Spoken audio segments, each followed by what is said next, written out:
Hi, everybody. Thanks very much for joining us. For those of you who don't know me, my name is Peter Llewellyn, and I run the services at MedComms So, information services, resources, activities for people who work across the world in and around medical communications, medical education, medical publishing, and so on.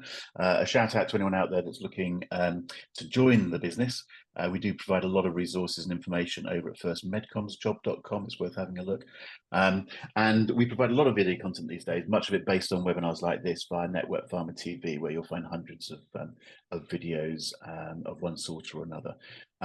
Today's webinar, and I love these webinars because we get people coming in from all over the world, again, as we are today, but we get experts in talking about topics, all manner of topics, basically. Today, we've got the guys from Touch IME, and we're talking about IME, independent medical education, what's happening out there at the moment, and one eye on where it's going, and inevitably in these conversations, a little bit of chat about how AI may be affecting the business or how it's going to affect the business. So without further ado, we've just got a conversation today for about 45 minutes or so. So I'm going to start by asking Matt to introduce himself. Over to you, Matt. Thanks, Peter. So my name is Matt Goodwin. Originally I was a biomedical scientist by training. Joined Touch 15 years ago when we were more on the MedComms side. History of the company was we're a peer-reviewed publisher, and then as things progressed, we've moved into the online space quite a while ago. I've been lucky enough to be part of that transition, and as we've moved into offering IME and CME, I've moved away from MedComms to head up education development for Touch IME, which are very much for compliance reasons firewalled from any of the other non-CME work that our group does. But yeah, so head of education development, work closely with Tammy and the team. So I'll hand over to Tammy. Thanks. Over to you, Tammy. Yeah. Hi, hello everyone, and thanks Peter for this opportunity to offer this webinar today. Lots of interest so far, so that's really good to see. So for those of you who don't know me, I'm Tammy Gibbs. I'm the Director of Education Strategy at Touch IME. I've been working in the IME space specifically for about a decade now. I'm very happy to say the last 5 years with Touch IME, where I was part of its inception. It's been a very exciting journey so far. I'm sure Matt can testify to that. But previously to this, and importantly, I worked in the NHS as a healthcare provider myself. And that was for a number of years, too many than I care to say. So I have sat at the other side of the table as a learner too. Yeah, it's really my pleasure to be here today and for Matt and I to share some of that knowledge and experience with you all.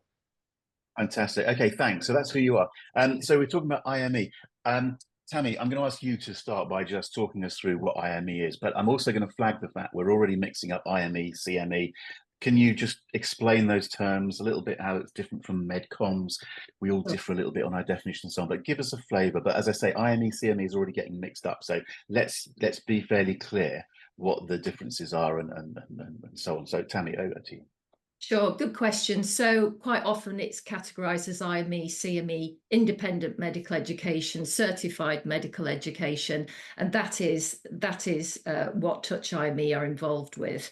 And then there's the MedCom side. So there's a number of differences between the IME and MedComs, and I think the main things that we need to consider are what we call our contacts, first of all, the pharma personnel that we're working with.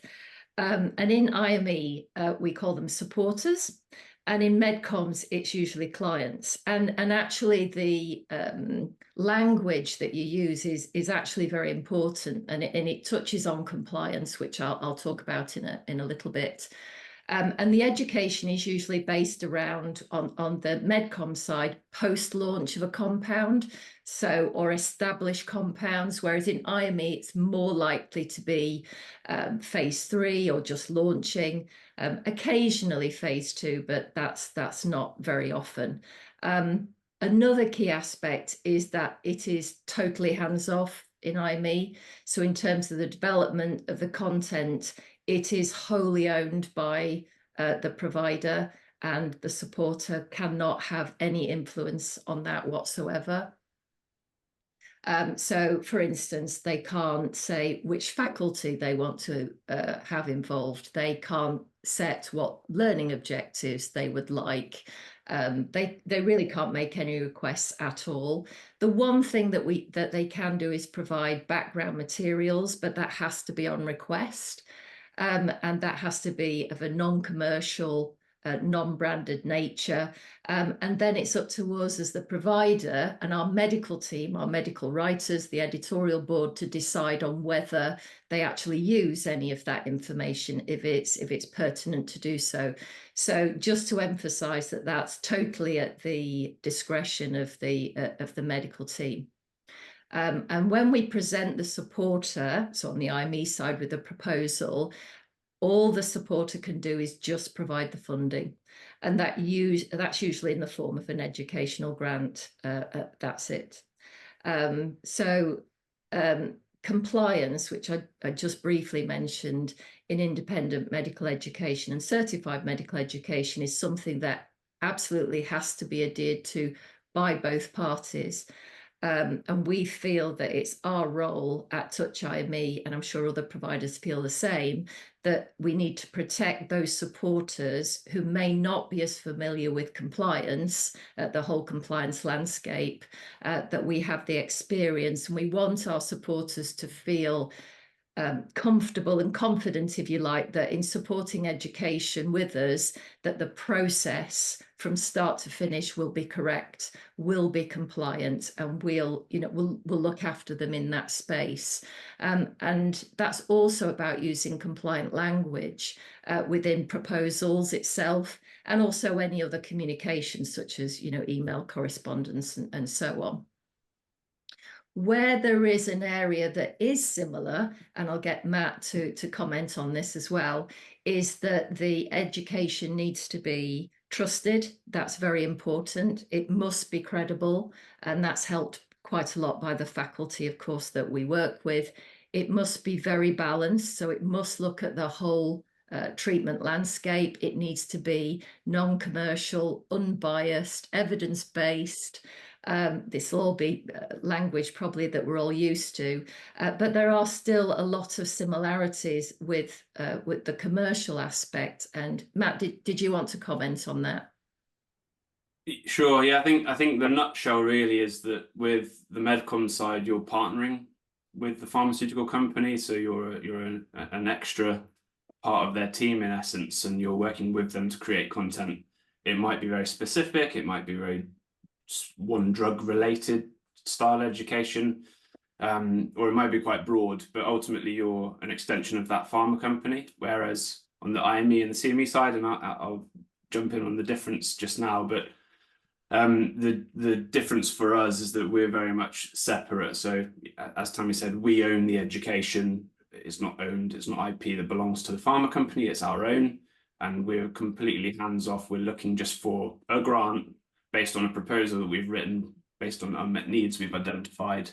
We're looking for support for us to go away and create that education and get that sent out. And then topic-wise, that has to be very much balanced, unbiased. So all high quality on both sides, but much more restricted and very much top line. If you talk about one drug, you have to talk about every drug that could be available for that particular issue or drug class. It's the same.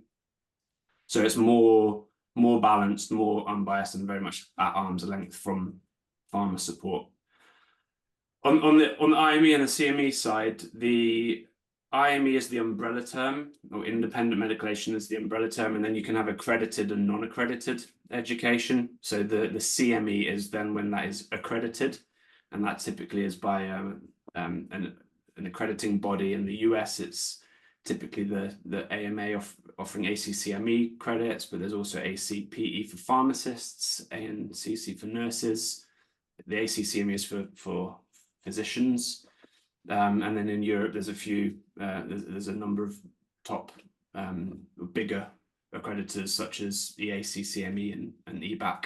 And then you get onto national level accreditors, Royal College in the UK, for example. So CME is a sector of IME that it would be accredited. and so doctors and related HCPs can obtain credits that go towards their annual targets.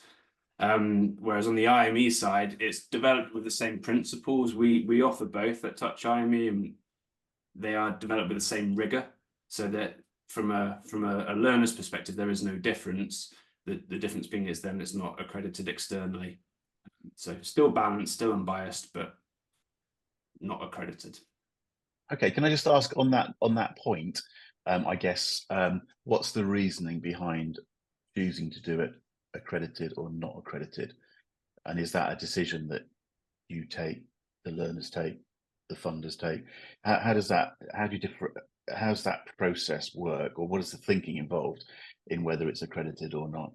And sub question, what are the benefits of being accredited or not, which I guess is part of the same question. So yeah, I can take that. So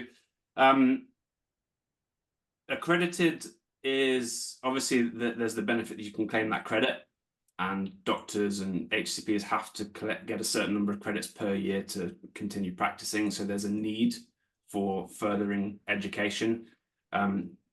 We're actually seeing that engagement outside of the US in particular, engagement tends not to vary. It's pretty consistent whether it's accredited or not. That might be because we're offering quite short updates.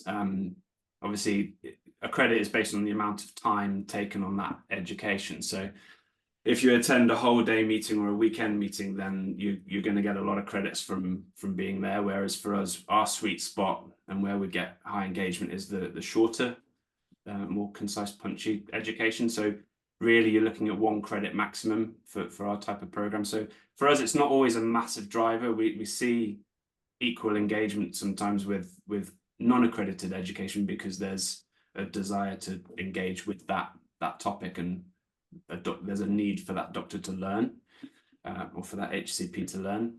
So not a major difference outside of the US. In the US, actually, we see that there is a bit more of a difference. It's almost a prerequisite, sort of a stamp of independence, if you like. If it's not accredited, the perception is that it isn't balanced and perhaps not as trusted. So by being accredited by a third party, it's that stamp of this has passed a test of rigor to show that it is balanced and trusted. But yeah, most doctors will either see it as a stamp of independence and credibility, or they'll see it as a way of getting their credit score, adding to their credit score for the year. Okay, is it fair to say, I mean, the basic idea is reasonable, isn't it? I mean, doctors need to collect these credits for CPD and so on and so forth, but there's a lot of accredited education and so on out there. So it gets quite quickly to the point where the doctor doesn't need the accreditation. So it comes back to the quality of the program and the desire to be part of that program. So especially when you're talking about 0.5 of a credit, you're right, it's not a major motivator. Yeah. Okay. And just touching back on CME, and again, maybe Tammy, you've got a view on this, but I mean, you've said there are a number of bodies in Europe that accredit. There's actually quite a lot, aren't there? There's a lot of different accreditation going on in Europe. It's quite a messy sort of environment, yeah. So to be frank, getting accreditation can be politically and bureaucratically and administratively problematic. And unlike the States, where there's essentially a system that you can go through, there are multiple systems and so on. So I'm trying to, I don't want to put words in your mouth, and you have to work with what's there and what people want. But at the end of the day, is it fair to say it's still quite messy in Europe? Is it fair to say that might influence how one goes about putting that program together, whether it's credited or not? I think in our case, not too much. I think we're very fortunate that the partners that we work with for accreditation, we've worked with for a very long time and have helped together guide through that process. So to be honest, right now, it's not something that we are particularly challenged with. So okay. I think that whole area, I can see where you're going with that, is probably a great discussion for another webinar, because there's so much involved with that right now. So it's a good question to bring up, but I can't say at the moment they were particularly challenging. Okay. The other thing that you've brought up, which we might as well address now, up front, as it were, is the compliance side of things. And you've made a very clear point that the funders, supporters, don't get involved in okaying materials and so on. But we're sitting here in the UK, the PMCPA code does affect what we're doing. So just again, talk to us a little bit. And I know there's a whole, another webinar in itself, but just talk to us a little bit about negotiating that sort of program, that sort of detail, because I'm assuming I'm right. Your programs are global, aren't they? But you have to deal with codes of practice and so on, and the PMCPA is basically a promotional code of practice. So just again, where I'm going with this. So can we say a little bit about negotiating those sorts of rules and regulations? Tammy, I'm looking at you again. Is that right? Yeah. Well, it has been difficult, to navigate through that. And unfortunately, what it has meant specifically with the UK is that on occasions we have had to make the decision to exclude UK learners from our activities. And I have to say that isn't something that we as an organisation have felt comfortable with. But the powers that be have made it so that if that wasn't the case, that education wouldn't be necessarily supported for outside of the UK. So where does that leave you? You either don't educate at all, or you end up excluding UK learners. So it is a very hot topic, as you can imagine, Peter. So, but to be blunt, that is the summary of it. We're having to make very difficult decisions. I think, and I don't want to go any further than that. I just because I know there's a whole topic in there, but I think it's worth people knowing that those discussions are part of the environment you work in and the challenges you work in and so on. Let's talk about the actual learning that you deliver. Sure. Before we move on. Oh, sorry, someone's going to ask. Go on, There's Matt. a question from Sophie that I just want to address, looking at sort of IME, CME, MedComms, and then highlighting there's sort of an extra bucket of education with no link to pharma. And I think it's a really valid question and something that perhaps does get muddy, because when we say independent medical education, what we're talking about with IME and CME is it is funded, so it's hands-off grant funded, but they're expensive programs to put on, so we do get funding from pharma to develop them. But then in addition to that, we have what we call truly independent, where there is no influence or involvement at all from pharma, where that's us generating our own content in the journals that our publishing team put out, in the coverage of hot data coming out of congresses, and just generally looking at important topics and trends. We'll create a lot of education that sits on the site that has had no impact at all from pharma, and we also call that independent. So that there is that sort of fourth bucket of absolutely no support whatsoever, which we also call independent. So just to address Sophie's comment. Good point. But that sort of leads into where I was going in terms of the landscape and the sort of ways in which you deliver content. Let's talk a little bit about that and the sort of the changing landscape. So I'm guessing you do face-to-face type activity, you do online activity. Some of it's in your own time, distance learning, digital. I mean, digital's become obviously had a big effect on what you're doing. It must have affected all sorts of things like the micro education as opposed to the big funky day in a meeting room type of thing. Just again, I don't know who wants to lead the way, but talk to us a little bit about your experience over the last 5 years or so in terms of how the education delivery is changing.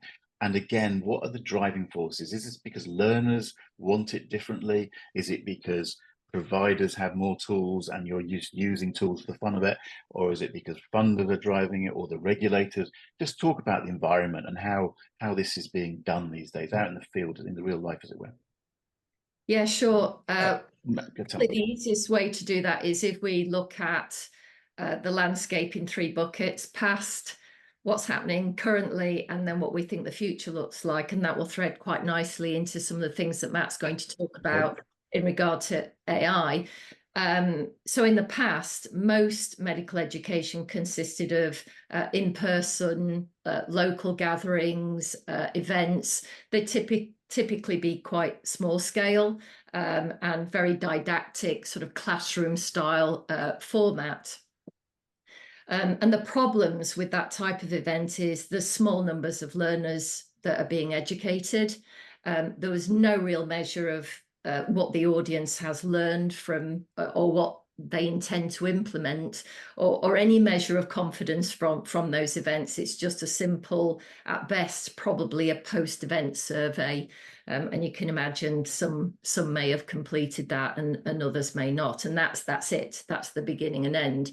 So there's no real potential to reinforce the education with the audience. It's a one-time event.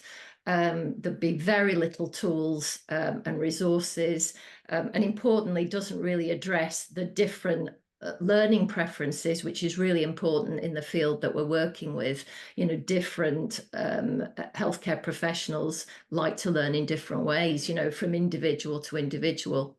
Of course, with these events, it takes a lot of time to organise and plan. You know, repeating the same thing in towns or regions, countries, is a massive undertaking from a resource perspective, you know, up to the day and on the day itself. So it's really resource intensive, probably very expensive if you think by person participating. And then the final point on that is, you know, these people are busy. We all know that. They are very time poor. They don't really have a great deal of time for frequent travel and time out from their clinics. So it wasn't really working that well. And at the moment, what we have now, if we look at the present, is we have a whole mixed bag of things. We have online, we have in-person, we have hybrids, we have live satellite symposia with enduring events. And I'll go into more detail about that a bit later, you know, the current process, if you like, from A to Z. But the headlines with current activities are that the education can be truly global. If that's pertinent. Obviously, it depends sometimes on where a compound is in its life cycle. It may not be appropriate for every country, but the fact that we have the opportunity to educate globally, which we do at Touch, is amazing. We can now include much more options for interactivity, you know, Q&A, polling, amongst a much broader number of peers. So you're getting a much better idea of what the learning gaps are. Another really important point, and this comes up a lot actually with conversations we're having with both faculty, medical societies and supporters, is the patient voice, you know, patient advocate voice. And we're in a position now to be able to coach those patients and provide them with the confidence to guide them with recorded videos when they might not have been comfortable in a live environment for various reasons. And I think that is a significant benefit. Of course, with online, we can make things very much learner-driven. By that, I mean signposting to information that matters more to these time-poor people. So not just the education activity, but then directing them to potentially other pertinent information in that disease area that could very well help them, you know, that's on the therapy area website. It might be Congress data, you know, so it's a way of making sure that they get a very rounded education experience. Touching on learning preferences, which I mentioned briefly, that's a really important aspect. You know, we need to be providing a video, a visual way of learning, and an audio way of learning with podcasts, also a written way of learning, and providing resources and tools, podcasts, translations, practice aids, even sharing of outcomes. You know, we have learnt from our participants that they want to know, how was the activity with other peers? How did they answer the questions? What was the outcome? So I think sharing all of that information is really important, and offering, you know, even down to offering, you know, slide downloads. So these are all the different things that, because we now have this online access to education, that we can provide to the learners. So we are offering so much more. So changes are made in practice because of that benefit patient health. And we have to remember that this must underpin everything we do, from the moment we identify an education need to the delivery of the last outcomes report from the activity, and then on to addressing a new gap that we found as a result of that education. You know, the loop goes on, but we mustn't forget, in the midst of all of this, it has to be about improvement in the patient outcomes. So that's kind of where we are now. Matt, I don't know if you've got anything you want to add to that. No, I thought that was a good synopsis. Obviously, the now is post-COVID. COVID still exists. I mean, we're still getting people not traveling suddenly last minute when there were plans to. But the present for me is sort of it's almost the post-COVID world, where we developed some new formats during COVID to address some of the issues of lack of travel. But actually, they've stuck around since COVID, because there is still the apprehension to travel for some, or there are many that weren't traveling in the first place to the big meetings to get the big buckets of education. So I think the now has that very much a hybrid online enduring. We run live events, but we say no to any opportunity to create a live event if we haven't got the opportunity to do something enduring that then becomes available to a much wider community, because we just don't see the value in a one-off 1 hour or however long event, which doesn't then get made into edited into an enduring program. So yeah, that's where we're now. I don't know if you want to start. Well, so just on that point, just before we go to the future, I'm just interested if I mean, COVID obviously had a big effect in terms of accelerating and pushing us all into this virtual world. And, you know, to some extent, businesses have been created, approaches have been created around the fact that we've discovered, well, we had to, and then we discovered we can.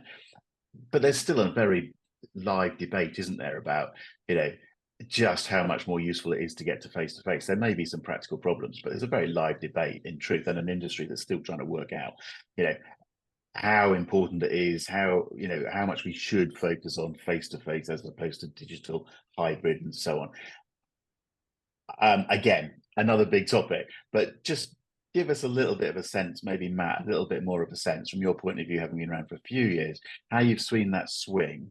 And what's really happening out there. I've talked to people recently who are absolutely clearly just going, look, there is no doubt about it, face-to-face is the right way to do things. So we'll forget about all the advantages of a virtual, which are many, but actually it's better to be face-to-face. So it's all pros and cons and all the rest of it. But there seems to be quite a live debate about it. I personally don't think it's quite as sorted that, you know, hybrid is, if you like that term, and I don't, you know, is the way forward, or virtual. I do think face-to-face is very important, and frankly, the economic models are much easier to work out face-to-face. Okay, so and let's not be naive. That is a pressure. So yes, we can do all sorts of things, but can we fund it? Does everyone really want it? Do all the ducks all line up, or actually, is it better to go? And are people doing it at the moment? Just look, guys, let's simplify it. Get everyone to Paris next week. We'll have a meeting. And if some people can't go there, sorry, maybe we can video something. And I'm being, again, a little bit flippant in some of what I'm saying, but just give us a sense from your point of view, what you see is really happening in real life out there at the moment. Well, I think there's no right and wrong. And whichever side of the fence you sit on, there'll be 50%, the other 50% saying, no, absolutely, it has to be the other way. So of course, there are major benefits to getting people in a room, having that bit more chance to have more of the Q&A. But don't forget, even if you look at it from a diversity and an inclusion perspective, even getting everyone in that room, when you go to a lecture, a symposia, it's often the known faces that are standing up asking the questions. There's many people, not just doctors, they don't necessarily have the confidence to stand up in front of 500 people to ask a question. Whereas that same person, if they're behind a chat function in a webinar, it takes away a lot of that pressure. So there is no right, there is no wrong. I'm sure in the chat there's going to be a lot of people saying, oh, face-to-face is essential. And we're not saying that it's not. We're just saying that whenever we create something face-to-face, you have to create something enduring from that. And then on the hybrid side, the enduring content we create, bringing in that live Q&A element, for us, that's bringing in some of the benefits that you're going to get from that live session into the enduring space. So that sort of hybrid element, if you don't like the word, I'm sure there are plenty others to describe it, but having that sort of ability to connect and contact the faculty, that's often been quite popular. And I think for me, the trend that we're seeing at the moment is that there's a high demand for live in person, but not always the appetite necessarily from doctors. Because I think if I had a problem, or I've identified a topic that I need education on, I'm not going to wait until the next big conference to attend there to pick it up. I'm going to get online and have a search for education on that topic. So having that access to the enduring content on demand without any paywall or anything, that's kind of the space we're most in, if you like, that Okay. we're not Again, waiting. This is a big topic, and I'm being slightly. I'd love to pursue this one a bit further. I mean, I can see all the advantages to a lot of what you're saying, but I just get the sense in the field some more pragmatic decisions are being taken about how we stage something. I used to get very excitable. I mean, that you've mentioned that. I think it was Tammy talking about the patient involvement. I remember, going back a couple of years, it's really exciting because we're now inviting all sorts of people, but including patients, into the room in a way that we couldn't do before. And I personally think the pendulum has swung a little bit too far the other way again, for very sort of basic pragmatic reasons. So I tend to get a bit excited about this. Let's move on a little bit. And Mandy, maybe bring you in, Tammy, bring you in terms of, we touched on it a bit in terms of measuring. We've got some questions coming in about how do you measure outcomes and so on. Someone's already mentioned Moore's rules. Just give us a little bit of a sense, and you said something like, and we are beyond the stage, aren't we, where we have a one-off meeting, we count the number of bums on seats, which is sort of the way it used to be. And CME IME has led the way. I think MedComms is still not very good at measuring. Tell us a little bit about how you measure the outcomes in your area, and that would give some people some useful ideas, I think. Great. Yeah, happy to do that. I just, if it's okay, just wanted to do a time check because I know a lot of people joining really want to hear about the AI section as well. How are we doing for time? Yeah. Are we, Don't worry, we've got 10 minutes or so if we need it. Don't worry, keep going. Okay. Let's cover off the measurement, that's fine. Yeah. So outcomes really, it's a fundamental part of what we do. I think it's a fundamental part of what most providers do in this space. It's really important. It's one thing delivering a really exciting, dynamic, contemporary activity. But really what we're trying to achieve at the end of the day is making sure that those participants, those learners, have learned something that they will implement in practice that is going to help them on a day-to-day basis. And not just help them, but also give them the confidence to do that. One of the things we've been finding out with our outcomes reports is that we see learners have made a significant increase in their learning, and yes, they plan to implement it in practice, but it's also what we've noticed is having the confidence to do that. So it's all of these things. So our supporters fund these activities, and they're not inexpensive. They are a significant part of their spend, and what they want to see from that is that it has made an impact with the healthcare professionals that are dealing with those diseases. So yeah, every activity that we provide, we offer a significant actually number of outcomes reports to not just look at how many engaged, as you said, Peter, or how many were at the live event, but what was their level of satisfaction, but what did they really learn as a result of the education? What will they do in practice? And we can even take it a step further. There are many providers that do with what someone in the audience had mentioned Moore's. So we follow a Moore's framework.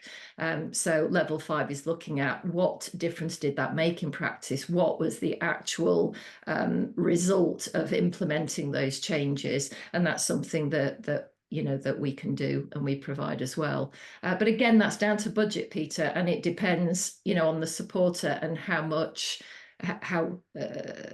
important that is to them, and what budget they're able to give to that. And we know last year has been particularly difficult across most supporters in terms of budgets. Yeah, and it's just very different, isn't it? Counting bums on seats is quite quick and easy. Yeah. Asking through a survey, what have you done as a result of learning? Yeah. But going out there and finding out what's happened in practice and what's affected patient outcomes is where it gets scarily complicated and expensive and so on. So how far you go down that line is an interesting conversation. And Let's jump into it. Oh, sorry, go on. Finish. And I was going to say it's important to mention the granularity as well. You know, it's not just there might be several different types of specialists, you know, that are engaging with the education, and it's looking at what's the impact been on each of those different specialties and in each country where they work and for the number of patients that they see. So, you know, there's a lot of information that we provide, but yeah, certainly at touch anyway. Sorry, yeah, your next question.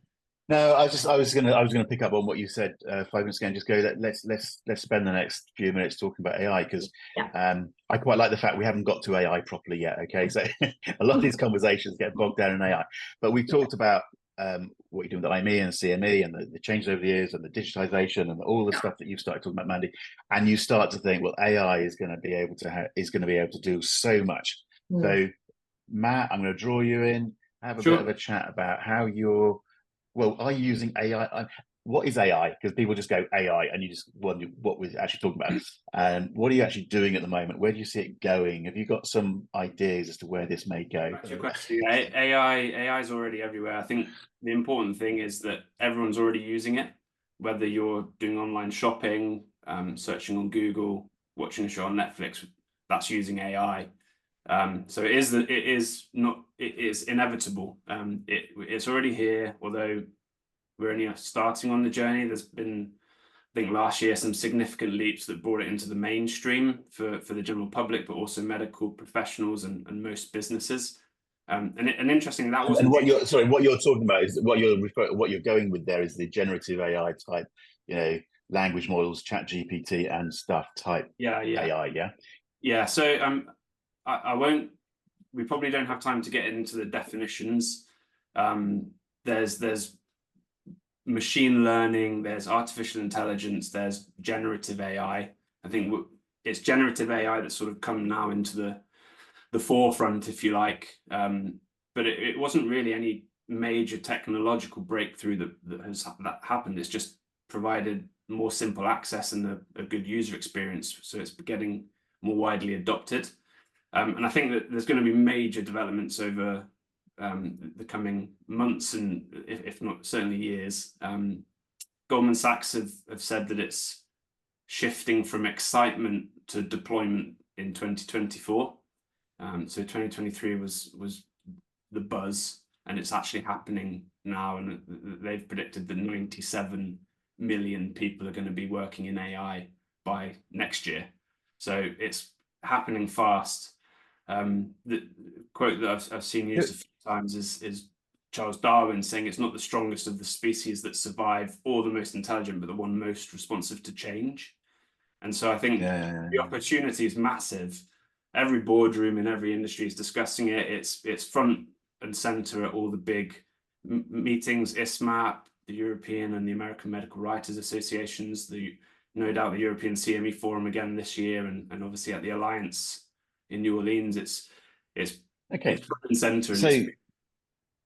Okay, and I get all that, but I'd just quite like to get some practical sort of understanding of what you might do as a company, as a provider of this education. Let's stick with generative AI. Let's keep it simple. You know, are you getting generative AI now to produce your learning objectives, write your scripts, produce your slides, write up the reports, or are you using it as a tool to help your writers maybe do the same? Just give us some practical sense of what you're actually doing at the moment. If anything, because I don't know where you are. So in the last 2 minutes, basically, we are fully adopting AI, but the mantra is rubbish in, rubbish out. So you have to get support. You have to have an expert to help with what you're doing, or how you're adopting AI, what training data you're putting in, what information you're giving the AI to then form what it is that you need. So it's going to be a massive, and for us, it's a massive help. Some of the ways that you can consider using it are checking work for balance. So I think the key here is that it's not going to completely replace. I think it will just change the roles. If we talk just as a starting point about medical writers, because obviously it has abilities to help everyone in every role at every company to help with agility and cutting out the boring jobs, if you like, the monotonous parts of your job. So for me, I see it as a more excitement than nerve-wracking. But once you've created once you've asked it to do some research for you, the key is that there has to be a human in the loop. So from the start with prompts, for using it then to hone something a bit more finished. I think checking work for balance, for sources of bias that you might not have appreciated. It's great for pulling in international views on a work that you might have been focused on a particular area, or checking for disparities, whether that be ethnic, gender, age. You can check against plagiarism. You can check against repetition, or if you've missed something. So, for example, if you're responding to an RFP, quite often the pharma company, when they release a request for proposals, will give you some information. So, using AI to check you haven't missed something once you've finished your work is a good way to use it. And then, turning to the learning objectives, for example, helping make sure that ensure that you're appropriately considering Bloom's taxonomy or the Moore's levels, which were mentioned earlier, so that your story is appropriate and the outcomes are the questions you're answering asking in your outcomes are appropriate to the learning. That's a good use of AI to kind of check the work that you've been doing. So there's a lot of other practical implications. I think the main thing for us is it's helping with efficiencies. It's removing monotonous tasks like analysis or research. So it's making us a bit more agile. There's a lot of different ways to deploy it. So whether that's looking at product development, making marketing quicker, better, more personalized. There's a lot of different ways that you can look to adopt AI, but probably too much to go into now. What I might do is I've got some suggested apps and versions that I can happily share, which I can put in the chat after, rather than going through it. That'd be great, although the people watching the recording won't get that. So might come back to you and ask you to throw a couple out there so that people can go and have a look at it. But Tammy, just follow that a little bit. I mean, again, you've been around a little while as a learner, as a provider. So, talk a little bit about how excited you are or not about what's going on out there in the new landscape and how much you can use AI to develop and deliver content, educational content to HCPs. Yeah, I mean, I am excited about it, but I think it's always approached with caution. I think for sure we've decided, and we have an AI expert that in the organisation. Unfortunately, they don't like presenting, so Matt got left with that. But I think what's important to point out here is we don't see this as suddenly not having a need for medical writers or medical directors. There will need to be, for sure, those human eyes on it. I think it's really looking at where our AI can create, as Matt said, efficiencies. So I do think the incorporation of it will inevitably have an influence. It already has, and it will likely change the future of medical education provision. But I think in what way is not completely clear yet. But certainly I would describe it as rapidly evolving area. But I do think it is not a job replacement. So I think for any medical writers, medical directors listening to this thinking, oh, AI is going to take over our jobs, I don't think that's the case at all. I think what it will do, it will help drive more efficiencies and use their expertise. So I think their roles will change shape, but there will definitely still be required. For instance, we would not rely as a company for AI to develop our proposals. I've seen some of the questions popping up saying, would you use AI to do, solely that whole job? Would we use AI to do all of our needs assessment? And right now, the answer is no, we definitely wouldn't. We need to monitor it, we need to check it. And so there's a lot of work to do. Ultimately, what we need to be sure about is that the science must have rigor. Whatever we produce must have rigor. It must have accuracy, and ultimately provided in a way that learners will enjoy.